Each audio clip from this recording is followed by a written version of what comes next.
Hey guys, welcome to this Memetrics video on macromolecules.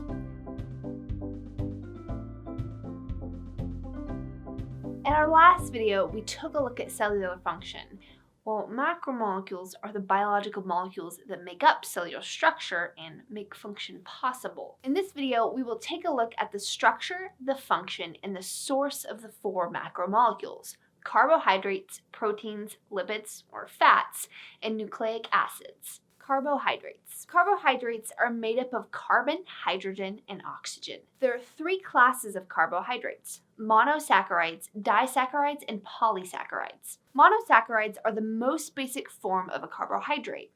Since they are the most basic form of carbohydrates, they cannot be further broken down into simpler sugars. They are distinguished by the amount of carbon atoms they contain, which is between 3 and rarely more than 6 carbon atoms. Monosaccharides that are usable for living organisms include glucose, the most common, galactose, and fructose. Disaccharides are made up of two monosaccharides. Example of disaccharides include sucrose, maltose, and lactose. Polysaccharides are composed of a long chain of monosaccharides, as the name suggests. Examples of polysaccharides include starch and glycogen. How a carbohydrate is structured determines how energy is stored, and just how the breaking of carbohydrate molecular bonds let off energy. Carbohydrates supply our bodies with readily usable cellular energy. Glucose, the simplest carbohydrate, enters into our cells' mitochondria, is converted into energy in the form of ATP, and is used for various cellular functions. Carbohydrates are also used to tag lipids and proteins, which helps in immune function, cellular communication, and allow for cells to attach to the necessary extracellular material. Our central nervous system and muscles need a lot of energy in order to function, and this energy comes from carbohydrates. Consumable carbohydrates can be found naturally, occurring in fruits, vegetables, milk products, and grains. Proteins. Proteins are the most structurally complex biological molecules. Proteins are made up of chains of polypeptides, which are made up of amino acids that are connected together by peptide bonds. There are three types of proteins: fibrous proteins, which are structural; globular proteins, which are functional proteins; and membrane proteins, which are interactive. Fibrous proteins are mainly lengthy and narrow chains and are used for structural purposes. They generally have a repetitive sequence of amino acids and are more durable or less affected by temperature change, pH change, and so on. Examples of fibrous proteins include fibrin, actin, myosin, elastin, keratin, and collagen. Globular proteins are typically more dense and round-shaped, and their role is primarily functional. Globular proteins generally have a more irregular sequencing of amino acids, and they are going to be the less durable in terms of temperature and pH changes. Examples of globular proteins include insulin, immunoglobulin, enzymes, and hemoglobin. Membrane proteins, like their name suggests, are the proteins that are part of biomembranes or proteins that are interactive with biomembranes. There are two types of membrane proteins: integral membrane proteins and peripheral membrane proteins. Integral membrane proteins are the proteins that are permanently integrated within the membrane. They are often referred to as intrinsic membrane proteins because they are located within the core of the membrane. They are able to permanently attach to the membrane due to their hydrophobic side chains. Most integral proteins spread across the entire membrane. Peripheral membrane proteins are proteins that are only temporarily a part of a membrane, or integral membrane proteins. The way that they attach to the membrane is often indirect. They typically attach by interacting with an integral membrane protein. However, they can attach directly to the membrane, but it will be by interacting with a lipid polar head. Peripheral membrane proteins are also referred to as extrinsic proteins because they connect with the exoplasmic face of the membrane. So the particular sequencing of amino acids in a protein cause it to fold into three-dimensional shapes. Well, the specific shape determines the protein's specific function. A protein has mechanical actions that gets paired with certain chemical occurrences, and this combination of motion and chemistry is what makes the function of proteins so crucial and dynamic. Protein function is dependent on attaching or binding with other molecules. There are specific portions of proteins and other molecules marked for binding, and these are called binding sites. This allows for proteins to function as catalysts, motors, pumps, signal receptors, or switches. Proteins are the building blocks for our body's tissue and can also be used as fuel for the body. Protein is found in effectively every part of our body. Protein is found in large amounts in meat and dairy products. It is also found in beans, nuts, seeds, and vegetables. Lipids, or fats. Lipids are characterized by their insolubility in water. There are 5 main classifications of lipids: fatty acid glycerolipids, glycerophospholipids, stereolipids, and sphingolipids. Fatty acid refers to fatty acids and their byproducts. It is made up of a hydrocarbon chain on one end and a carboxylic acid group on the other end. The hydrocarbon chain is nonpolar and hydrophobic, which means water-fearing. The end containing the carboxylic acid group is polar and hydrophilic, water-loving. Glycerolipids are also known as triglycerides.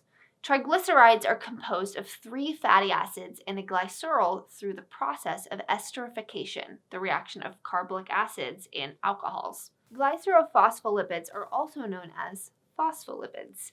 They are composed of 2 fatty acids, a glycerol, and a phosphate group. Glycerophospholipids are a major ingredient of cell membranes. Stereolipids are a type of steroid with 4 attached carbon rings and a hydroxyl group. Cholesterol and cortisol are examples of stereolipids. Cholesterol helps to form the cell membrane where it serves as a secondary messenger in response to extracellular signaling molecules. Cholesterol also helps maintain proper cell fluidity. Cortisol is your body's primary stress hormone. It is most notorious for aiding your body's fight or flight response. Sphingolipids are a type of lipid with a foundation made up of sphingosine bases. Sphingosine bases contain 2 or 3 hydroxyl groups and generally a trans double bond in the 4th position. The most common types of sphingolipids in our bodies are dihydrosphingosine and sphingosine.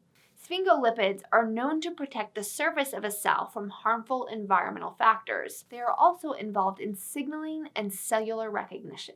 Overall, lipids have crucial functions within cellular processes. This includes storing energy, communication, protection, and they offer structural stability. Saturated fats are common in animal fats and are solid at room temperature. Unsaturated fats are common in plants and are liquid at room temperature. Nucleic acids. Nucleic acids are composed of nucleotides. Nucleotides have 3 subunits: a nitrogenous base, a 5-carbon sugar, and a phosphate group. There are 2 types of nucleic acids: deoxyribonucleic acid, or DNA, and ribonucleic acid, or RNA. DNA and RNA get their names from the type of sugar they are composed of. DNA contains the sugar deoxyribose and RNA contains the sugar ribose. There are 2 types of nitrogenous bases: purine bases and pyrimidine bases.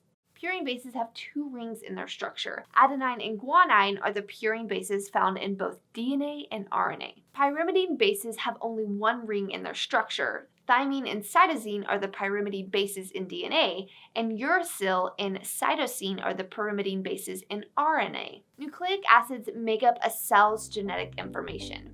DNA works as an organism's instruction, and RNA works to make a cell's proteins. Nucleic acids can be found in vegetables, meat, as well as in yeast. To start, let's take a look at what DNA and RNA are, and then we will go back through and compare them. DNA stands for deoxyribonucleic acid and is a nucleic acid that contains the genetic instruction used in the development and functioning of all known living organisms. DNA is housed in the nucleus of the cell and works as a vehicle for storage and transferal of organisms' genetic information. DNA is a polymer that has a deoxyribose and a phosphate foundation with 4 nitrogenous bases: adenine and guanine, which are purine, and cytosine and thymine, which are pyrimidine. Now, adenine only pairs with thymine, and guanine only pairs with cytosine. DNA is a double helix structure and looks sort of like a spiraling staircase. The way that it spirals actually helps to give DNA added protection and stability. Let's take a look at exactly why. So, DNA has two strands, both located on the lateral ends, and these strands are twisted together like a spiraling staircase, which makes up the double helix. The lateral ends of these strands consist of sugar phosphate backbone of neighboring nucleotides that are bonded with one another. The phosphate molecule forms a covalent bond, which means it shares electrons with the deoxyribose sugar. These hydrogen bonds are what actually cause the DNA strand to spiral. The nitrogenous bases, adenine, guanine, cytosine, and thymine, are sandwiched between the two sugar phosphate strands. Each nitrogenous base is directly adjacent to another nitrogenous base, forming hydrogen bonds. Hydrogen bonds are weak bonds, but the bonds between the phosphate and sugar molecule are very, very strong bonds, which means they're very stable and can handle resistance. So basically, this phosphate sugar backbone's main job is to hold the nitrogenous bases that function as the coded set of instructions in place and to protect them from outside elements. The spiraling of the sugar phosphate backbone adds 360-degree protection to the nitrogenous bases, rather than the nitrogenous bases being unspiraled and exposed. If it were not spiraled, then the weaker hydrogen bonds between the nitrogenous bases would be exposed to the surrounding elements, which could potentially break the bonds. RNA stands for ribonucleic acid and is a nucleic acid that executes the instructions given by the DNA. RNA is housed in the nucleus and the cytoplasm. The sugar in RNA is ribose. RNA is a single-strand chain of alternating phosphate and ribose units with the bases adenine, guanine, cytosine, and uracil bonded to the ribose. RNA molecules are involved in protein synthesis and sometimes in the transmission of genetic information. The primary role of RNA is to deliver the genetic information, or code, necessary for the building of proteins from the nucleus to the ribosome. This procedure stops the DNA from exiting the nucleus for the purpose of protecting the DNA. The production of protein is not possible without RNA. RNA is also crucial to the process of DNA transcription. An enzyme called RNA polymerase latches onto the DNA strand, then starts constructing a sequence of nucleotides to assemble a compatible RNA strand. There are three types of RNA: messenger RNA, or mRNA, ribosomal RNA, or rRNA, and transfer RNA, or tRNA. mRNA is transcribed from DNA, and it transfers the coded structure for protein synthesis. rRNA is a part of the ribosome and controls the translation of messenger RNA into the proteins. tRNA carries the amino acids that follow the correct coding to the ribosomes to be attached into the proteins. Now, let's review and compare DNA and RNA. DNA has the sugar deoxyribose, while RNA has the sugar ribose. The difference between ribose and deoxyribose are fairly subtle. Ribose has one more OH group than deoxyribose has, and that is the only difference. Though the contrast is subtle, the difference changes the entire function. DNA is double-stranded. RNA, on the other hand, is single-stranded. DNA is more stable under extreme conditions, but RNA is not very stable due to it only being single-stranded. DNA and RNA perform different functions in humans. DNA is responsible for storing and transferring genetic information, while RNA directly codes for amino acids and acts as a messenger between DNA and ribosomes to make proteins. DNA and RNA base pairing is slightly different since DNA uses the bases adenine, thymine, cytosine, and guanine. RNA uses adenine, uracil, cytosine, and guanine. Uracil differs from thymine in that it lacks a methyl group on its ring. Hi, and welcome to this video on carbohydrates. Today we'll be looking at what carbohydrates are, what their purpose is, and what they're made of. So what is a carbohydrate? It's actually a type of macromolecule. Macromolecules are essentially groups of smaller molecules bonded together to carry out a specific function. There are 4 types of macromolecules, all of which have specific structural and functional properties that allow them to work together to carry out different cellular processes within the body. Let's take a closer look at these structures and see how we can use them for classification. Carbohydrates consist of 3 elements: carbon, hydrogen, and oxygen. They exist in a specific ratio of 1 carbon atom and 2 hydrogen atoms for every atom of oxygen. A simpler way to represent this is with the formula CH2O, N, where the N stands for any given number of these carbohydrate units. These simple sugars can link together to form more complex molecules called polymers. So, carbohydrate monomers are the subunits of carbohydrate polymers. We can have simple sugars of just 1 monomer, or more complex sugars with lots of monomers all bonded together. This means they vary in structure and are therefore really diverse. One way we can classify carbohydrates is by the number of monomers they contain. If the carbohydrate is made up of a single sugar monomer, it is called a monosaccharide, mono meaning 1, and saccharide meaning sugar. Each of these are made up of chains of carbon, hydrogen, and oxygen in the CH2O N ratio, but they differ by N. Since N is directly related to the number of carbon atoms, we can also say they are classified by the number of carbon atoms present. A carbohydrate with 3 carbons is a triose, carbohydrate with 4 carbons is a tetrose, and a carbohydrate with 5 or 6 carbons is known as a pentose and a hexose, respectively. These monomers exist as a ring structure, which makes them more stable. Pentose sugars like deoxyribose and ribose make up our DNA and RNA, so we definitely don't want those sugars to be unstable. Glucose, the primary sugar our bodies use for energy, is an example of a 6-carbon sugar with the formula C6H12O6. Carbohydrates can also be made up of 2 monomers called disaccharides. Some examples are lactose, which makes milk sweet, sucrose, which is your regular table sugar, and maltose, which is a product of starch breakdown. Each of these disaccharides is made up of 2 other monosaccharides. For example, sucrose is a glucose molecule and a fructose molecule bonded together, while maltose is just 2 bonded glucose molecules. When carbohydrate monomers bond together, they form covalent bonds through a condensation reaction. These links are called glycosidic bonds and are named more specifically by the numeric carbon to which it bonds.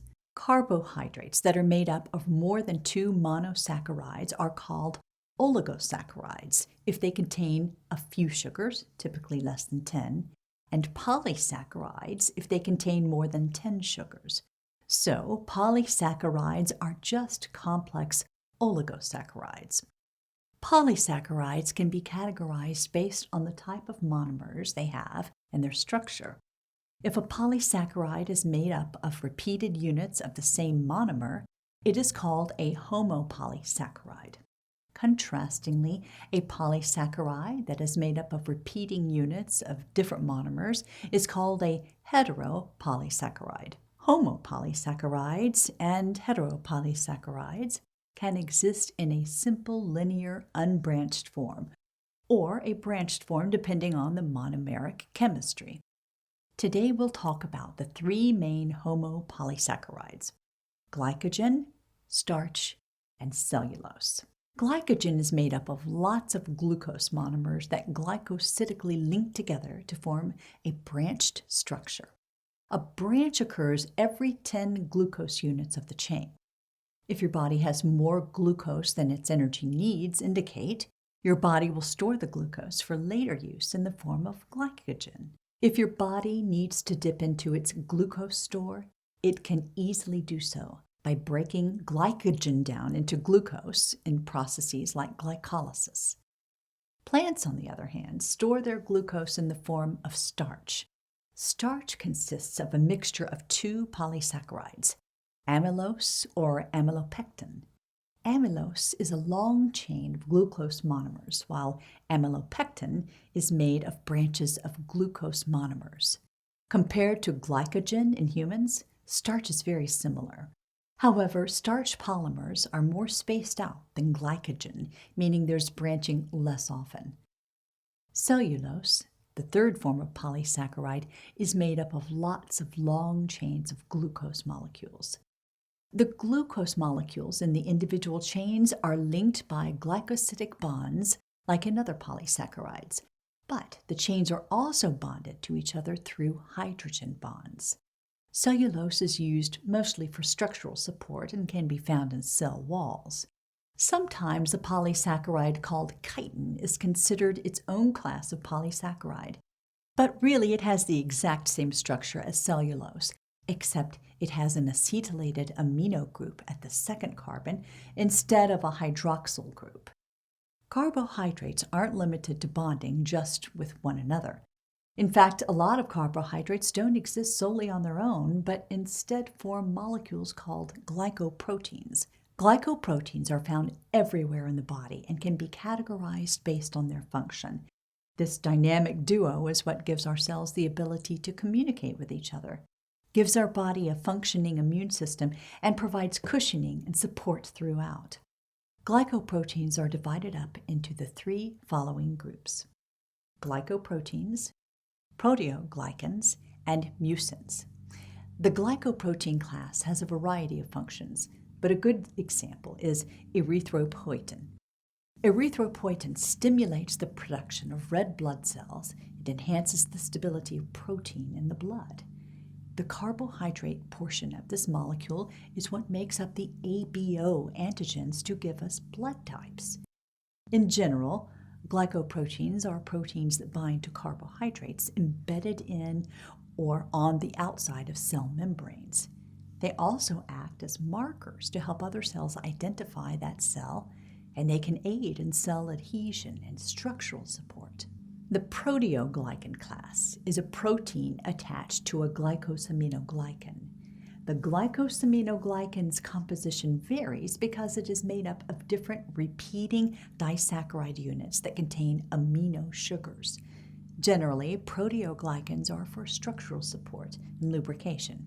For example, a greckin in the cartilage of your heel will release water molecules upon impact to provide cushion for the surrounding muscle and bone. Whereas the glycoprotein and proteoglycan class are mostly made up of protein, the mucin class is mostly made up of carbohydrates. Mucins are responsible for hydrating cells and creating a protective barrier, so we mostly see this class of glycoprotein in mucus secretions of the respiratory, gastrointestinal, and urogenital tracts. Okay, now that we've covered everything, let's look at a couple of review questions. Which disaccharide is made up of one glucose molecule and one fructose molecule?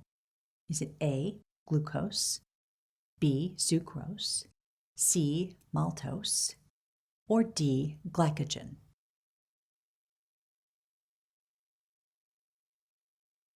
The correct answer is B. Glucose is a monosaccharide. Sucrose is made up of glucose and fructose. Maltose is made up of two glucose molecules, and glycogen is a polysaccharide. What kind of bond is responsible for linking sugar molecules together? A, ionic bond. B, glycosidic bond. C, covalent bond. D, hydrogen bond. Or E, more than one?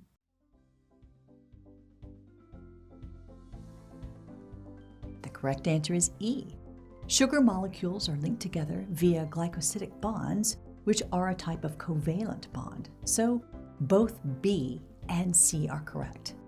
There is some hydrogen bonding that goes on between the polymer, glucose chains, and cellulose, so D is also a correct answer. The International Union of Pure and Applied Chemistry. the scientists that decide on official names and definitions, loosely defines lipids as substances of biological origin that are soluble in nonpolar solvents. That's a pretty vague definition, and it has to be, because lipids are a diverse bunch of molecules that include fats, phospholipids, steroids, and certain vitamins. But we can pull a couple of important things out of this definition. First, lipids are of biological origin. In other words, they are naturally occurring molecules that have significant biological function. And second, lipids are soluble in nonpolar solvents, which is another way of saying that lipids do not dissolve in water. Since most biology is done in aqueous solutions, that's pretty rare for biological molecules and is the primary physical property that defines a lipid. Notably, this definition doesn't include any specific structural characteristics for lipids. So even though steroids, water-insoluble vitamins, fats, and phospholipids are all considered lipids, they look very different from each other. However, they are each primarily made up of carbon and hydrogen, hydrocarbons. Let's take a minute to understand why hydrocarbons, and thus lipids, are not water-soluble. Hydrocarbons are generally water-insoluble because they are nonpolar molecules. In other words, there aren't areas of partial positive or negative charge because carbon and hydrogen share the electrons equally in their covalent bonds. This means hydrocarbons don't form strong interactions with water and therefore don't dissolve in water. For this reason, you'll often hear hydrocarbons called hydrophobic, which means water-fearing. Now that we have the general definition of lipids, let's focus on two specific types, fats and phospholipids. Fat is probably the lipid you're most familiar with. In fact, fat and lipid are often used interchangeably in everyday language. But as we just learned, in biochemistry, fat is actually a subgroup of lipids. Fats are also one of the 3 macronutrients, along with carbohydrates and proteins. They serve primarily as an energy source in the body, but also provide insulation and protection, as well as transportation for water-insoluble vitamins. Most fats are glycerides. Glycerides are a combination of glycerol and fatty acids. Glycerol is a small organic molecule with 3 alcohols, OH, and fatty acids are a long hydrocarbon chain, the fatty part, attached to the carboxylic acid, the acid part. The carboxylic acid allows the fatty acid to easily link with alcohols to form esters. Because there are 3 alcohol groups on glycerol, up to 3 fatty acids can attach to one glycerol molecule, which are called triglycerides. Most dietary fats we encounter, like butter, olive oil, and animal fat, are triglycerides. The hydrocarbon chains vary greatly in length, level of saturation, and geometry. In this context, saturation means that the carbon chain has the maximum number of hydrogens. In other words, the carbon is saturated with hydrogen. In an unsaturated fat, some of the hydrogens have been replaced with double bonds. The double bonds can have 2 different geometries: cis, where the carbon chains are on the same side of the double bond, or trans, where the carbon chains are on the opposite side of the double bond. The structural characteristics of the hydrocarbon tail determine the physical properties of different fats, like why butter is solid at room temperature, but olive oil is liquid. Let's take a look at one other type of lipid, the phospholipid. It's a diglyceride, meaning it's a glycerol linked to 2 fatty acids. In the 3rd alcohol position on glycerol, instead of an additional fatty acid, there is a phosphate derivative. This group is highly polarized and interacts very strongly with water. Thus, the phospholipid has a hydrophilic head and a hydrophobic tail, a property called amphiphilic. To maximize interactions between the phosphate group and water and minimize the interactions between the fatty tails and water, phospholipids form bilayers, a double layer of phospholipids with the phosphate heads pointed outwards and the fatty tails pointed inwards. This structure makes up cell membranes, the wall between the cells and the rest of the world, a pretty important job. The amphiphilic nature of phospholipids make them perfectly suited for creating barriers. Just another important reminder that function is always connected to the molecular structure. Let's quickly review what we've learned. Lipids are biological molecules that are water insoluble, including fats, phospholipids, steroids, and some vitamins. While there is no specific structure that defines a lipid, they are all primarily hydrocarbon structures. Finally, we wrapped up by looking closely at the structures of fats and phospholipids. Have you ever put an ice cube in a heated skillet and watch it transform from ice to water, then to evaporate out of the pan and make steam? What you're seeing is that piece of matter changing in its state. Hey everyone, welcome to this video on the states of matter. There are three primary states that matter exists in: gas, liquid, and solid. However, in very extreme cases, matter can exist in other states, like plasma, more specifically, hot plasma. Gas. Within a gas, particles have large gaps of space, and there's no specific pattern to their arrangements. The particles move very quickly and freely. Since there's a lot of space between particles, gas is compressible. Gas can easily flow since particles dart past each other, and gas takes the shape and volume of the container that it's in, since the particles move freely. Liquid. Particles within a liquid are much closer together, but they also do not have a specific arranged pattern. These liquid particles move, but not quite like gas particles. They vibrate, slowly move about, and they can also move past each other. Because the particles can move, a liquid can fill the shape of the container it's in. However, it will not fill the whole space like gas, depending on the volume of water to volume of container ratio. Since there is not as much space between the particles, liquid is not easily compressible.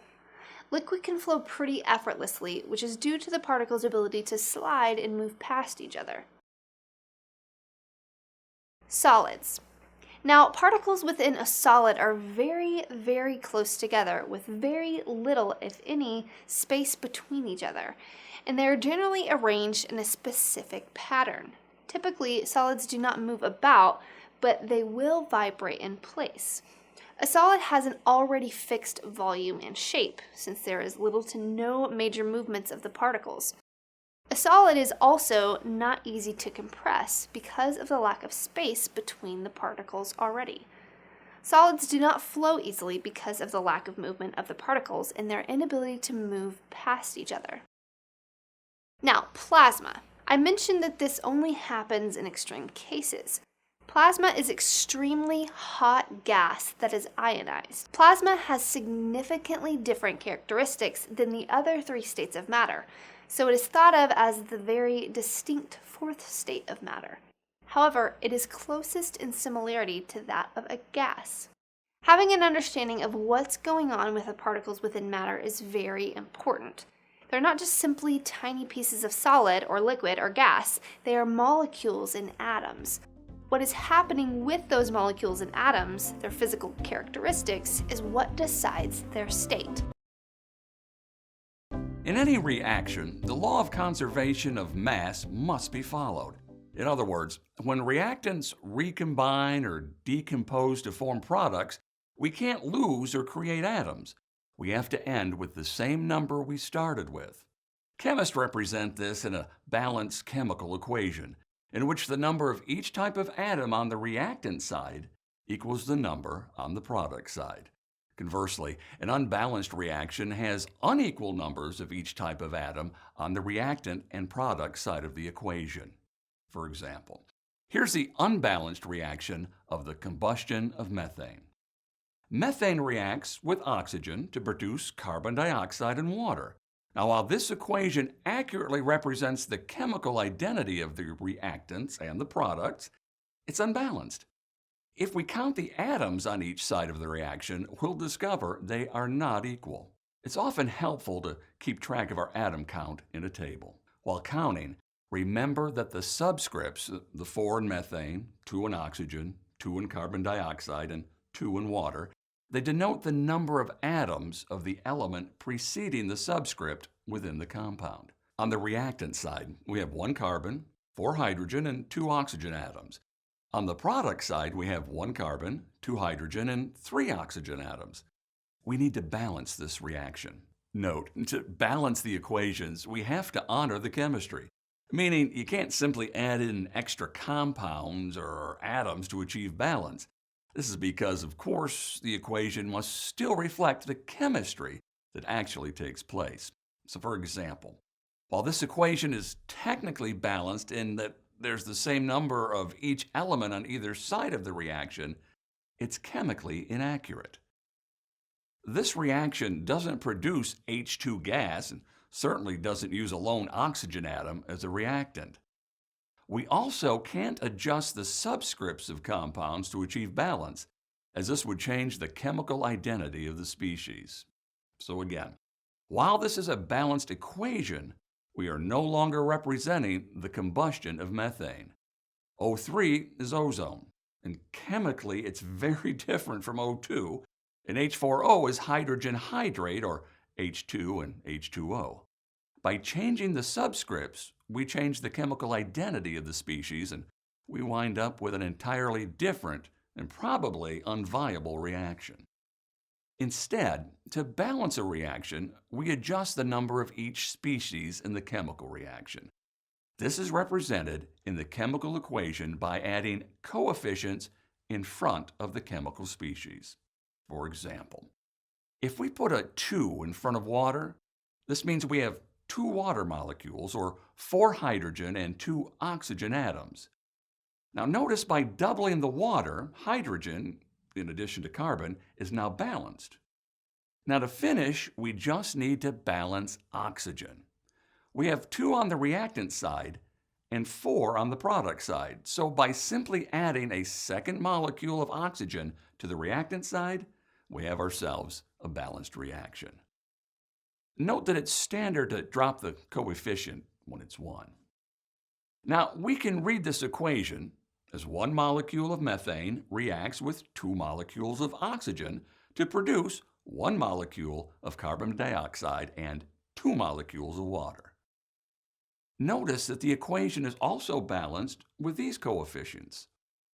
We've simply multiplied each coefficient by 2, which does give us a balanced chemical equation. However, we typically want the lowest whole number coefficient. So similarly, while this equation is also technically balanced, it uses fractions rather than whole numbers as coefficients. So once you're finished balancing your reaction, make sure there's no common denominator between coefficients or any fractional coefficients. If there are, either divide out by the common denominator or multiply to get the lowest whole number coefficients. Now that we understand how to balance equations, let's take a step back and think about why they are important. These coefficients not only ensure we follow the law of conservation of mass, but also dictate the stoichiometry of the reaction. You'll sometimes see the coefficients referred to as the stoichiometric coefficients. Now, for example, in the combustion of methane, to produce 1 mole of carbon dioxide, we need 2 moles of oxygen, but only 1 mole of methane. Put it another way, the mole ratio is 2:1 for oxygen and carbon dioxide, but 1:1 for methane and carbon dioxide. Thus, these coefficients are necessary for calculating limiting reagents, yields, molarity, and other calculations that require converting between moles of species within a reaction. Basically, it's pretty important to have your chemical equation balanced correctly. Though there is no one surefire way to balance chemical equations, there are a few useful techniques to apply. So to summarize, it's usually best to balance the elements in the more complex compounds or multiple compounds. Do that first, and then leave simple species for the latter steps. Second, for elements in only 1 species on either side, try using the subscript of the opposite side as a coefficient. Third, while neither of our examples dealt with charged ions, if you do encounter a chemical equation with ions, make sure that the charge is balanced as well. After all, you don't want to lose electrons. Lastly, some equations are simply going to be more challenging than others. It's important not to get frustrated. Just jump in. Start by balancing one element and evaluate how that changed the entire chemical equation. Then move on to a second element. Add a coefficient. Reevaluate. Keep running through this process until you've got yourself a balanced equation. Remember to check that you've found the set of lowest whole number coefficients. Now that we've pointed out a few tips for balancing reactions, try some more practice. Pause the video and balance the following chemical equations.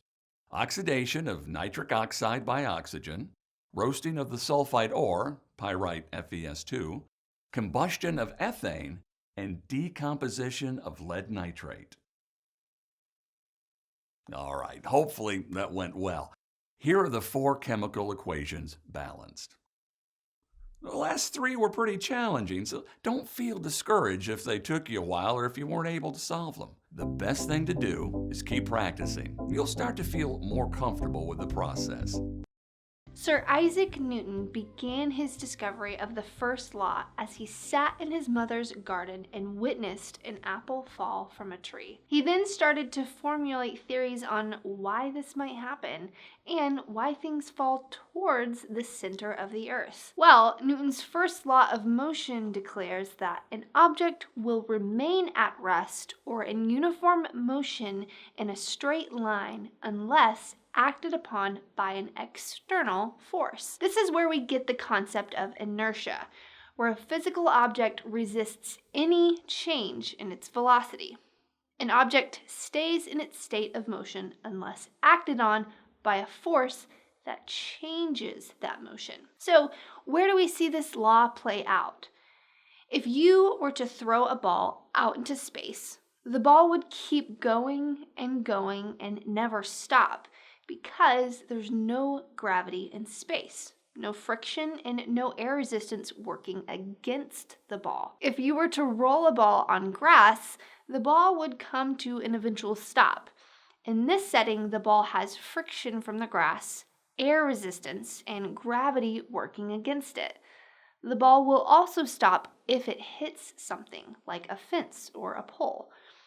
Let's look at how we can more clearly see inertia play out. Imagine someone is driving in a car at 60 miles an hour and then all of a sudden slam on their brakes. What happens? Well, your car comes to a pretty quick stop, but your body flies forward. Why is that? Inertia. Your body wants to resist the change in velocity and continue on how it was before. This is why we have airbags. So, quick review. What does Newton's first law of motion or law of inertia state? An object will remain at rest or in uniform motion in a straight line unless acted upon by an external force.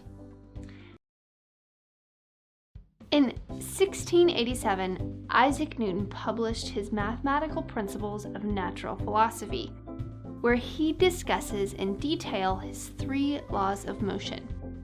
He used these laws to explore the motion of several material objects and systems. Hey everyone, and welcome to this Mometrics video over Newton's second law of motion. If you haven't already, be sure to check out our video on Newton's first law. Newton's second law of motion describes how an object's velocity changes only when it's acted on by an external force. This means that a body's rate of change in momentum is directly proportional to the force that is applied to the body. This change in momentum happens in the direction of the applied force. Let's take a look at this in equation form. The net force is equal to the mass times the acceleration.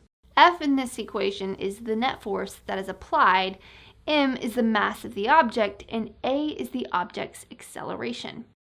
Therefore, the net force that is imposed on the object creates a proportional acceleration.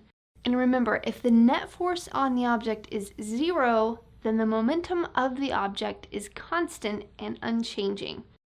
We learned that from Newton's first law. Now, let's look at our ball again and apply our formula to see what we find. Let's say you apply the exact same force to two different balls. You have a yellow ball and a purple ball, which has a greater mass than the yellow ball. When you apply the same force to them, which one do you think will fly further and faster? Well, we can just plug in some numbers to our formula.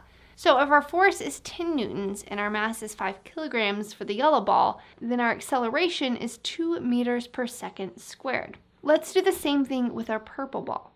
The force is 10 newtons, the mass is 6 kilograms. So the acceleration is 1.667 meters per second squared. Working with a real-life example and using our formula to solve for the missing variable helps us to see the relationship between mass, acceleration, and force. Imagine running forward and jumping onto a spinning merry-go-round. At first, you are running in a straight line, but as you land, your motion changes and you begin to spin. How is your running speed related to your spinning speed? Let's find out. First, recall that speed is the distance traveled over a particular time interval. Cars have a speedometer, which tells us how fast the car is going in miles per hour. Miles as the units of distance and hours as the units of time. Linear speed tells us how fast a point on a rotating object is traveling. The distance the point travels depends on how far it is from the center of rotation. A point further from the center of rotation travels farther than a point closer to the center of rotation. The time is how long it takes for the object to complete one revolution. We calculate the linear speed of a point using a few different methods. First, we need to find the distance traveled by the point, and to do that, we need to know how far the point is from the center of rotation. This is the radius of the circle the object creates while rotating. Let's call this r. Next, we need to measure how far the point has rotated.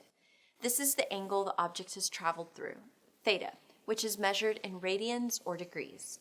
Once we have these two measurements, we calculate the arc length, which is the distance the point has traveled. We call this distance s, and the equation we use is s equals r times theta.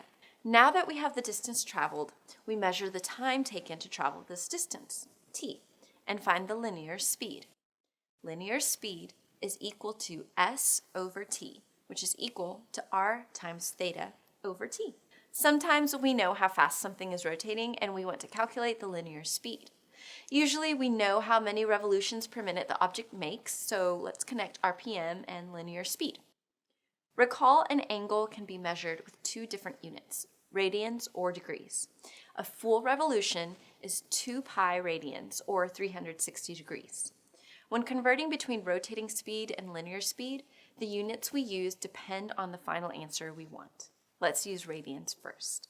Suppose we have a wheel spinning at omega RPM with a radius of r meters. What's the linear speed in meters per second of a point on the outermost edge of the tire? We can use simple unit analysis to find our answer. First, we know our wheel spins through 2 pi radians each revolution. But how do we relate radians to a length with units of meters? Imagine wrapping our wheel with a piece of string. This string makes one revolution around our wheel. It measures 2 pi radians. Now, let's take that piece of string, lay it flat, and measure its length with a ruler.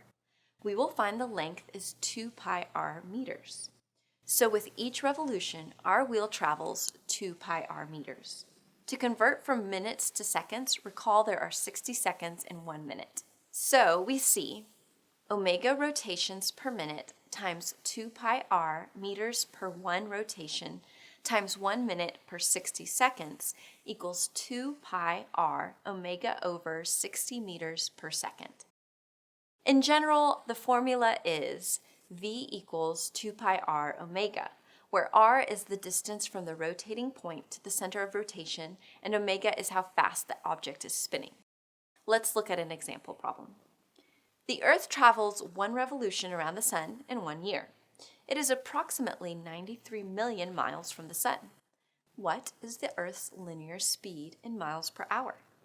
Let's use the formula V equals 2r omega with some unit changes. We have omega in units of revolutions per year. We can follow unit analysis to find the linear speed. 1 year has 365.25 days. There is a leap year every 4 years, which is equivalent to adding 1/4 of a day to each year. And 1 day has 24 hours. Then one rotation is 2 pi r, where r is 93 million miles. So we see the Earth is zipping around at 66,000 miles per hour. But what if we are using degrees to measure an angle instead of radians? Our wheel with radius r is now rotating at 60 degrees per minute, and we would like to know the linear speed in feet per second. The easiest way is to add in one more unit conversion. Convert from degrees to rotations. Then you can use the same steps to find the linear speed. Degrees per minute times one rotation per 360 degrees times 2 pi r feet per one rotation times 1 minute per 60 seconds equals 2 pi r omega over 21,600 feet per second. In general, the formula is V equals 2 pi r omega over 180, where r is the distance from the rotating object to the center of rotation, and omega is how fast the object is spinning in degrees per second. Let's look at another example. On Chicago's Navy Pier, the Centennial Ferris wheel lifts passengers nearly 200 feet high.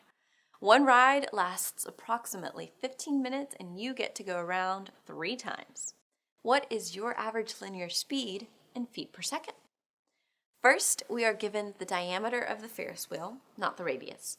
Recall, the diameter of a circle is 2 times the radius, so r equals 100 feet. Next, we need to figure out how fast we are rotating. We rotate 3 times in 15 minutes, which is equal to 1 rotation per 5 minutes.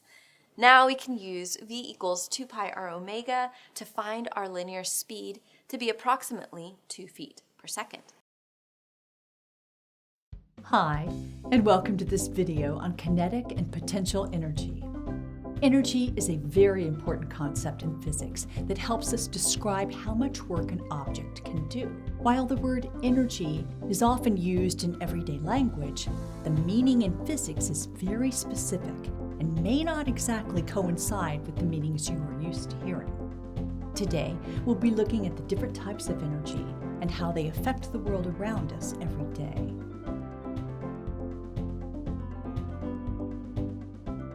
There are 2 main categories of energy: kinetic energy and potential energy. Kinetic energy applies to objects in motion. Potential energy is the stored energy of an object and depends on the object's position. Different types of energy may express energy values in different combinations of units, but the standard unit for energy is the joule. First, let's talk about kinetic energy. Since kinetic energy applies to moving objects, it is dependent on the object's velocity. The equation for kinetic energy is kinetic energy equals 1/2 times the mass times the velocity squared. Here, it is apparent that when V equals 0, the kinetic energy is also equal to 0.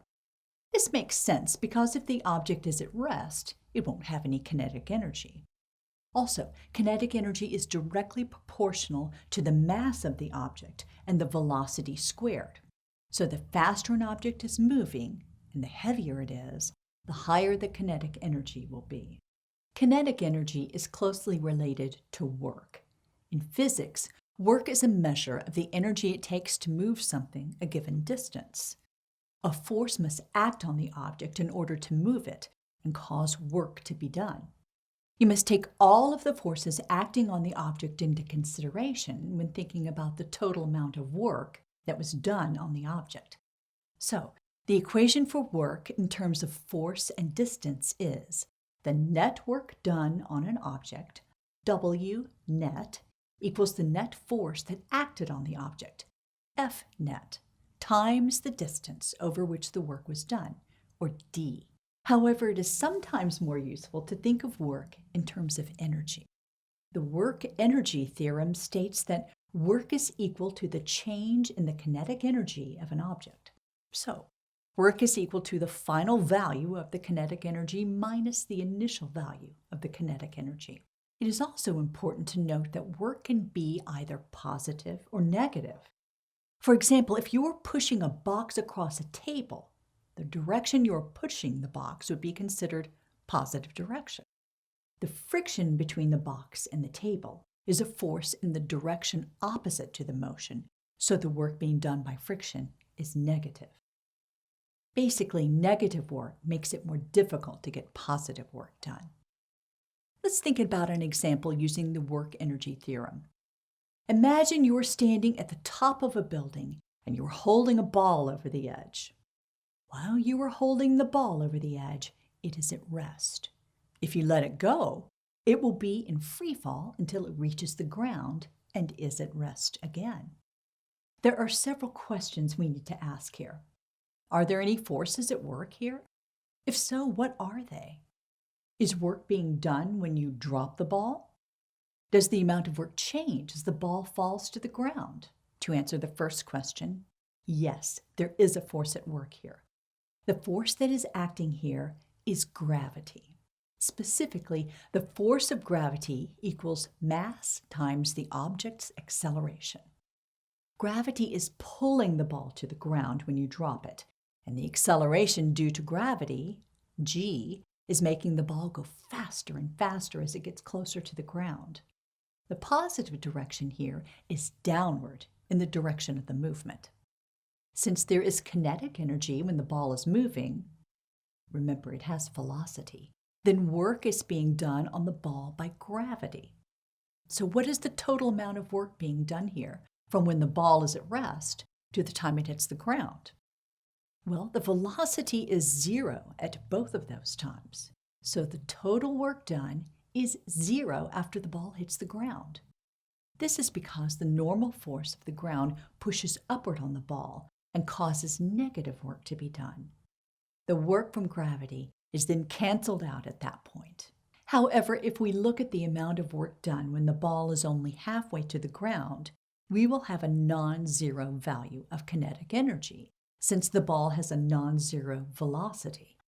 When we plug this into the work-energy theorem with 1/2 times the mass times the initial velocity squared equals 0, we will get a non-zero value for work.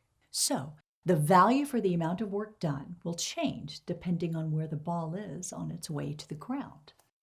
So where does potential energy come in? Potential energy depends on an object's position. Unlike kinetic energy, an object can have a non-zero potential energy when it is at rest or when it is moving. The example where we are dropping the ball from the building involves a form of potential energy called gravitational potential energy. As you might imagine, the name comes from the fact that we are dealing with the gravitational force. The equation that we use for gravitational potential energy is gravitational potential energy equals mass times acceleration times the height of the object from the ground. So, in our previous example, the potential energy is at its highest when you are holding the ball at the top of the building because h is at its maximum value. The mass of the ball is not changing here, and g is always 9.8 meters per second squared near the surface of the Earth. So the potential energy is entirely dependent on how far away the ball is from the ground in this problem. When the ball hits the ground, it has no more potential energy. It's important to understand that during the fall from the top of the building to the ground, the ball has both kinetic and potential energy, and both are constantly changing. If you look again at the equation for gravitational potential energy, you might notice that the mg is actually the gravitational force acting on the object. And when we multiply that by the distance the object travels, we get the work done against gravity or by gravity, depending on the direction. So, if you're lifting the object up from the ground, you're doing work against gravity. And when the object is in free fall, gravity is doing the work. Work must be computed over some distance or some change in h. It doesn't make sense to ask what the work is at one point, say 3 meters above the ground. For work, you might ask something like, what is the work done when you lift the ball from a height of 2 meters to a height of 3 meters? So the work done by gravity is actually equal to the change of potential energy. Another type of potential energy is elastic potential energy.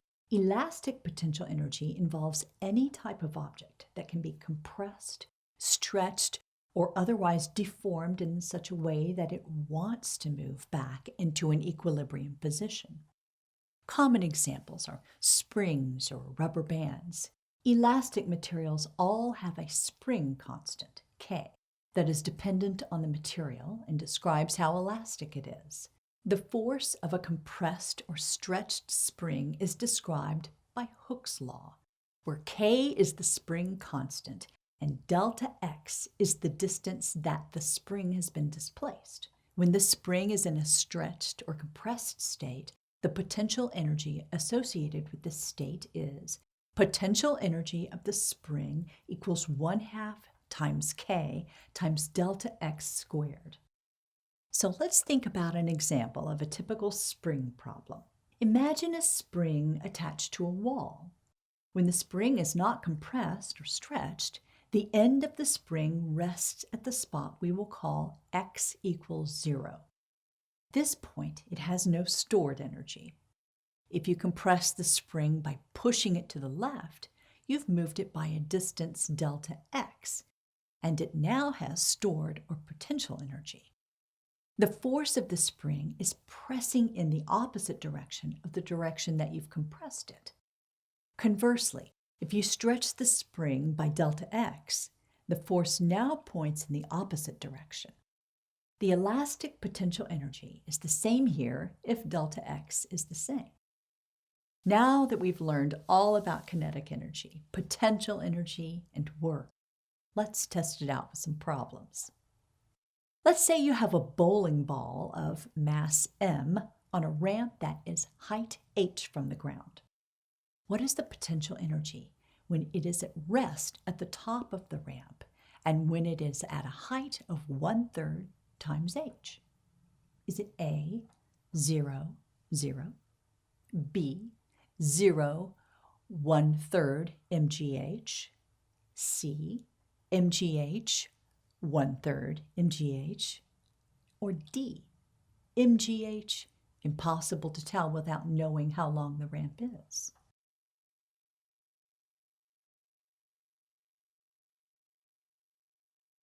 The correct answer is C. The bowling ball will have potential energy as long as it is on the ramp, so it won't be 0 until it reaches the ground. At the top, it is a height of h from the ground, and when it is at a height of 1/3 h, that is how far it is from the ground. The path it takes doesn't matter.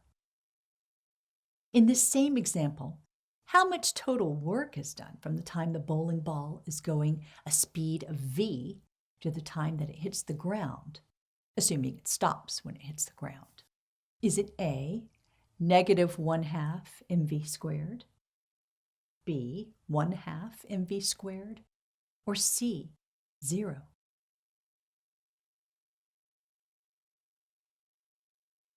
The correct answer is A. Here, the initial velocity equals v and the final velocity equals 0 because the bowling ball is stopped by the ground. Plugging these into the work energy theorem, we get -1/2 mv squared. The reason work is negative here is that we have to take into account the work done by the ground to stop the ball. This value is the net work of the ball-ground system. Imagine you have a spring with spring constant K hanging from the ceiling. In its equilibrium position, it is a height of 2 meters off of the ground.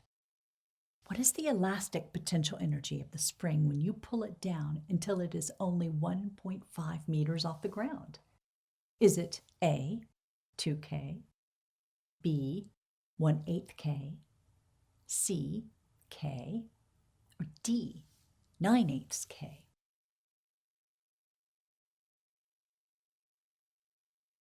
The correct answer is B. You've displaced the spring by 2 minus 1.5 equals 0.5, or 1/2 meters. Plugging this into potential energy of the spring equation, you get 1/8 K. Electric charge is a fundamental property of matter. All physical things in the universe are made up of matter, All matter is made up of atoms, and atoms are made up of particles. These particles can be positively charged, negatively charged, or neutral. Protons are positively charged, electrons are negatively charged, and neutrons have no charge at all, making them neutral. One property of electric charge is that it is additive. This means that when multiple charges of the same kind are put together, they add up to one big charge, be it positive or negative.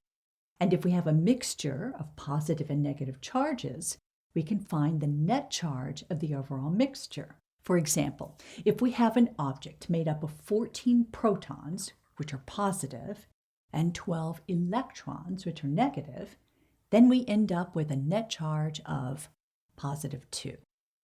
We simply add 1 for each proton and subtract 1 for each electron. If the resulting number is positive, we have a net positive charge. And if the resulting number is negative, we'll have a net negative charge. Note that neutral particles will make no difference in the net charge. It's also important to understand the interaction between charged particles. All electrically charged particles exert a force on all other electrically charged particles, aptly named the electric force. The electric force is described by the equation F equals K times Q1 times Q2 all over D squared, where K is Coulomb's constant. Q1 and Q2 are the two different charges exerting a force on each other, and D is the distance between the centers of the two charges. Note that the sign for each of the charges will impact whether the force between them is attractive or repulsive. Specifically, if the calculated force is negative, opposite signs on the charges, then the force is attractive. If the calculated force is positive, same signs on the charges, then the force is repulsive. Note that since distance is in the denominator of the equation, the closer the two charged objects are to each other, the stronger the force is between them. Another interesting property of electrically charged objects is the electric field surrounding them. We can think of the electric field as lines emanating from the surface of the charged object. For negatively charged objects, we draw the lines with arrows pointing inward to the object. And for positively charged objects, we draw the arrows pointing outward. The closer and denser the lines are, the stronger the field is in that spot.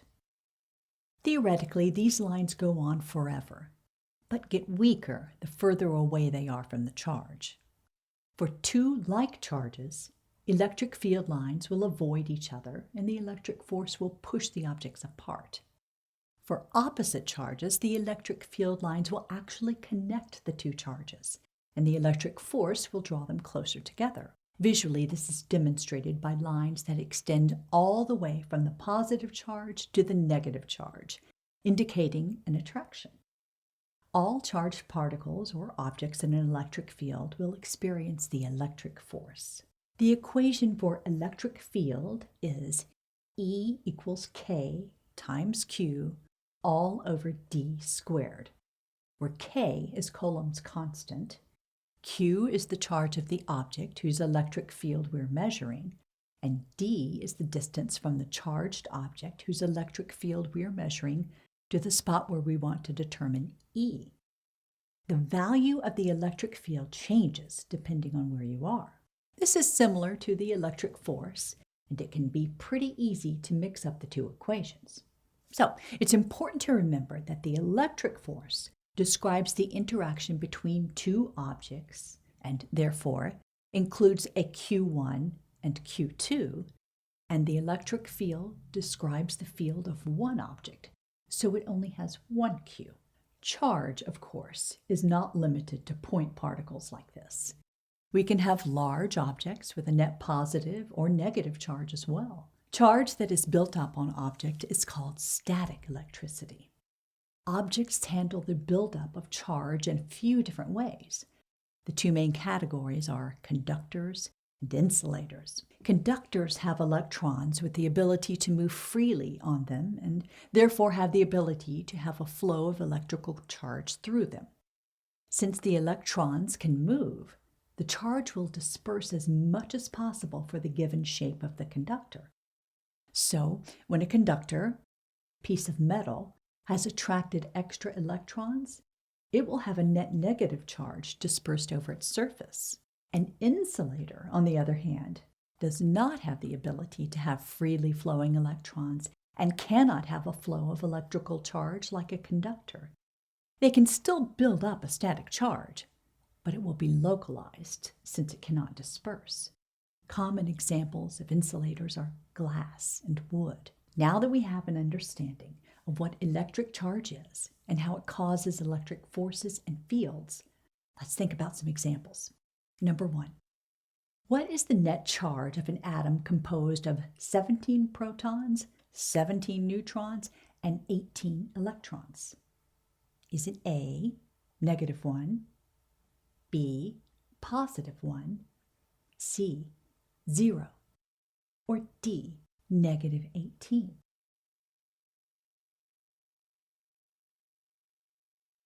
The answer is A, -1. Neutrons have no effect on the charge, so -18 plus 17 equals -1. Number 2. Imagine a very large metal plate that has a net negative charge. In the middle of the plate, just above it, you place an ionized helium atom containing 2 protons, 2 neutrons, and 1 electron. What will happen to this atom? A. The atom will move directly upward away from the plate. B. The atom will move directly downward toward the plate. C. The atom will remain where it is. Or D. The atom will move to the right.